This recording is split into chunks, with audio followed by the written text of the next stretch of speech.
The Hartley estate rose like a cathedral over the Boston hills, bathed in amber evening light. The grand stone manor gleamed beneath ivy-wrapped columns and glass doors that caught every flicker of the sunset. Inside, chandeliers glimmered over the annual Hartley and Company investor reception, a ballroom alive with silk gowns, polished shoes, and champagne smiles. Chloe Sanders adjusted the front of her crisp Maid's uniform, tucking a loose strand of blonde hair behind her ear. Her first day, the agency had said private event, but not that it would feel like stepping into another world, one polished to perfection and chilled beneath its beauty. She weaved through the crowd with a tray of hors d'oeuvres, keeping her eyes down as music and laughter flowed around her. Then she noticed the little girl in the corner. Cross-legged by the window, half hidden in shadow, sat a child in a wrinkled pink dress. Golden curls framed her downturned face as she turned a small music box over and over in her hands. The guests passed by without so much as a glance. No one seemed to see her. Chloe leaned toward the head maid. "Who's that girl?" "Miss Amelia," the woman said shortly. "Mr. Hartley's daughter. She prefers to be alone. Best leave her be." But Chloe couldn't. When the orchestra began a waltz and couples drifted to the floor, Amelia stayed motionless, spinning her tiny ring, her silence almost glowing in the noise. Chloe set down her empty tray and on quiet feet crossed the ballroom. She knelt beside the child. "Hi," she said softly. "I'm Chloe." No answer, only the click of the music box. Chloe hesitated, then extended her hand. "Would you like to dance with me?" The little ring stopped turning. Amelia's fingers hovered, then touched Chloe's palm. Chloe rose carefully, leading her to a far corner of the floor where the music reached like sunlight through glass. She swayed gently, letting the rhythm guide them. At first Amelia stood stiff, uncertain, but then her foot shifted, then another. Slowly, her body found the pattern. Conversations faded. The room grew still. At the edge of the crowd stood Liam Hartley, the CEO, widower, father, his gaze fixed on the sight before him. His silent daughter dancing for the first time in years, her small hand held in a stranger's. Emotion flickered across his face, grief, awe, disbelief. When Amelia smiled, brief but unmistakable, something in him cracked open. After the guests had gone and the lights dimmed, Chloe returned to the kitchen, expecting reprimand. Instead, the butler offered her a small smile. "You're the first to make her smile," he said. "I didn't mean to cross a line." He shook his head. "You stepped in where others step around her." That night, as Chloe gathered her things, a voice stopped her. "I'd like you to stay," said Liam Hartley, his sleeves rolled, his tone steady but low. "You treated her like a person, not a problem. That matters. I'm offering you a permanent position, if you're willing." Chloe hesitated, then nodded. "I'm willing." Unable to sleep, she wandered the house and paused by Amelia's door. Through the crack, she saw the child swaying barefoot before a glowing screen. A ballerina twirled on stage, graceful, radiant. The same woman whose portrait hung in the hall, Grace Hartley, Amelia's mother. The girl mimicked the movements, clumsy but determined, dancing with memory itself. In that moment, Chloe understood the silence in the house wasn't absence. It was grief. The next morning, sunlight filtered through gauzy curtains. Amelia sat cross-legged on the carpet, winding her music box. Chloe knelt beside her. "That's a lovely tune," she said. Amelia slid the box toward her. Inside, a tiny ballerina twirled. On the lid was engraved one name, Grace. Chloe's breath caught. Grace Hartley, the dancer, the mother, the ghost still haunting these halls. That evening, Chloe rolled back the rug in the sunroom, set her phone on the piano, and played a soft melody. She tapped the floor lightly, 1, 2, 1, 2, 3. Amelia watched, then mirrored the rhythm. Chloe smiled. Slowly, they began to move together. A simple sway, a turn, a twirl. No words, just motion. From that day forward, they danced every afternoon, creating a language of gestures and rhythm. Where words failed, music spoke. Weeks later, Chloe overheard two maids whispering, "He won't like that." One said, "Mr. Hartley, he banned ballet music after the accident." Chloe's heart sank. That evening, as she and Amelia danced, Liam appeared at the doorway. The music faltered. Amelia kept moving, lost in rhythm. Liam's voice cut through the melody, quiet but edged with pain. "I told the staff not to play that in this house." Chloe froze. "I'm sorry." She responded to it. "I didn't mean, it doesn't belong here anymore," he said and left, the door closing with finality. The next morning, Chloe packed her bag and left a note. "Thank you for the opportunity. I'm sorry if I crossed the line." She slipped out through the servant's door, her chest heavy. That night, rain fell over Boston. Chloe was just pouring tea in her small Beacon Hill apartment when a knock came. Liam stood drenched in the doorway, holding her note. "I don't want you to leave," he said quietly. Inside, he spoke haltingly, his eyes fixed on the steaming cup. "I was wrong. I didn't expect that." She looked like her, Grace, when she danced. Grace was light itself. The night she died, she'd taken Amelia to her final performance. I told her I'd picked them up. The crash happened on the way home. Grace died instantly. Amelia survived, but she hasn't spoken since. Chloe listened in silence as he exhaled shakily. I locked away Grace's things. The music boxes, the records. I thought if I removed the reminders, we could both heal. But Amelia found her way back to it anyway. I just couldn't see. Chloe stepped closer. "She still hears you, Liam. She talks through movement. When I tap, she taps back. When I twirl, she follows. She's trying to reach you in the only language she has." Liam sank into a chair, voice breaking. "She called me Daddy once. Just a sound. Grace swore she meant it." Chloe smiled faintly. "She still does." Rain whispered against the window. For the first time, Liam's shoulders eased. He wasn't a CEO now, just a father learning to begin again. The next morning, the house felt different, lighter, almost awake. Amelia waited at the top of the stairs, clutching her music box.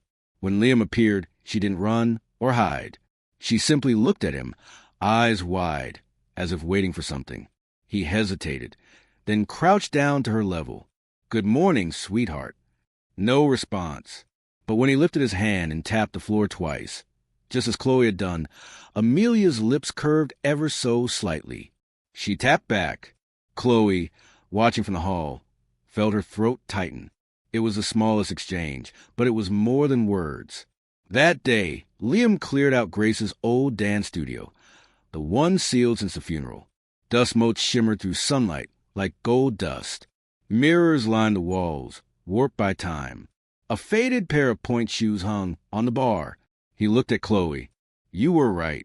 She shouldn't grow up in silence."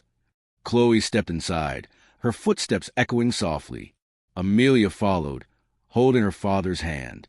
Together, they polished the floors, tuned the piano, and placed a little music box on the window ledge. When Liam wound it, the familiar tune played Grace's song. For the first time in 4 years, the Hartley house filled with music. Over the next weeks, the transformation was quiet but steady. Amelia's world began to expand.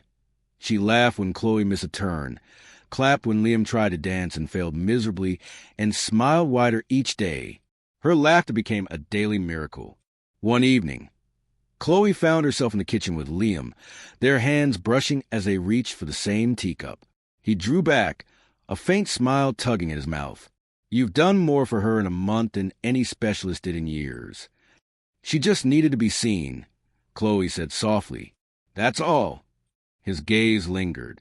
"You remind me of Grace, sometimes." Chloe shook her head quickly.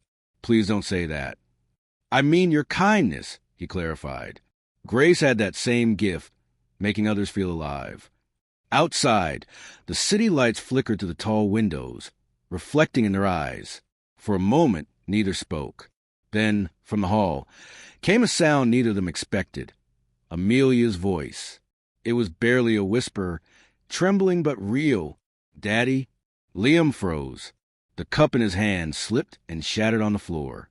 He turned, eyes wide, to see Amelia standing in the doorway, music box clutched tight. "Daddy," she said again, clearer this time. He crossed the floor in 2 steps, kneeling and pulling her into his arms. His breath broke into a sob that shook his entire frame. "I'm here, sweetheart. I'm right here." Chloe turned away, tears streaming down her cheeks. She didn't want to intrude on a miracle, but Amelia reached out, small hand tugging at hers. Dance, Chloe. The word, that single word, felt like light bursting through years of shadow. That night, under the soft glow of the chandelier, the three of them danced. Father, daughter, and the woman who had brought sound back to silence. The music was simple, the steps imperfect, but every heartbeat carried more truth than words ever could. Months passed. Spring melted into summer, and the Hartley estate felt alive again.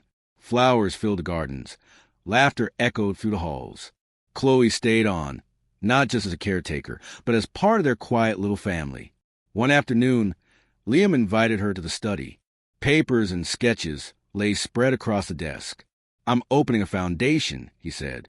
"Grace's Fund, for children who've lost their voice. Speech therapy, art, dance. It's what she would have wanted." Chloe smiled. "That's beautiful." He hesitated. "I'd like you to run it with me." Her eyes widened. "Liam, I'm not qualified for something like that. You're the reason it exists," he said simply. "You gave Amelia back her words. You understand what healing looks like." Chloe's throat tightened. "Are you sure?" He stepped closer. "Completely." They worked side by side through the summer. Chloe organizing classes, Liam reaching out to partners, Amelia helping design the logo. The girl drew a tiny ballerina spinning inside a heart. Beneath it, in neat block letters, she wrote, "Grace's Song." When the foundation opened that fall, hundreds attended the launch. Cameras flashed. Reporters whispered about the reclusive CO who finally smiled again. On stage, Chloe introduced Amelia, who stood in her pink dress and said, clear and soft, "Thank you." The audience rose to their feet. Afterward, when the lights dimmed and the crowd faded, Liam found Chloe standing by the window overlooking the city. "You did it," he said. "No," she replied, smiling faintly. "We did." He hesitated, then reached out, brushing his fingers over hers. "Chloe, you saved us." She shook her head. "You just needed a song to find your way back."